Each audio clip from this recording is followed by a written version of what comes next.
Secunderabad Marredpally police station పరిధిలోని ఓ biryani centre నిర్వాహకులపై స్థానిక నాయకులు దాడికి యత్నించారు. అన్లిమిటెడ్ ఫుడ్ అంటూ ఆఫర్ పెట్టి బిర్యానీ సెంటర్ నిర్వహిస్తున్నారు. అయితే వారి ప్రయత్నానికి మంచి ఫలితం రావడంతో భారీగా కస్టమర్ల సంఖ్య పెరిగింది. దీంతో హోటల్ నడవాలంటే తమకు డబ్బులు ఇవ్వాలంటూ 3 లక్షల రూపాయలు డిమాండ్ చేశారు. అందుకు యాజమాన్యం ఒప్పుకోకపోవడంతో మద్యం సేవించి వచ్చి సిబ్బందిపై దాడికి యత్నించారు. హోలీ రోజు జరిగిన ఘటన ఆలస్యంగా వెలుగులోకి వచ్చింది. ఈ ఘటనపై పోలీసులు కేసు నమోదు చేసుకుని దర్యాప్తు చేపట్టారు.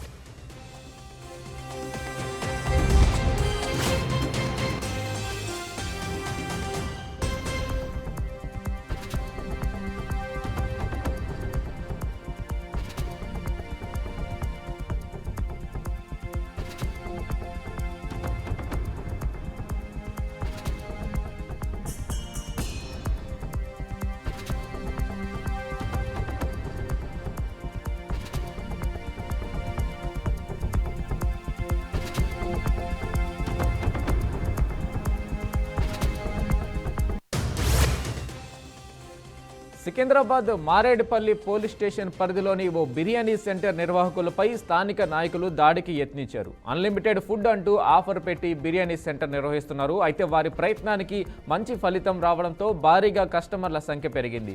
దీంతో హోటల్ నడవాలంటే తమకు డబ్బులు ఇవ్వాలంటూ 3 లక్షలు డిమాండ్ చేశారు. అందుకు యాజమాన్యం ఒప్పుకోకపోవడంతో మద్యం సేవించి వచ్చి సిబ్బందిపై దాడికి యత్నించారు. హోలీ రోజు జరిగిన ఘటన ఆలస్యంగా వెలుగులోకి వచ్చింది. ఈ ఘటనపై పోలీసులు కేసు నమోదు చేసుకుని దర్యాప్తు చేపట్టారు.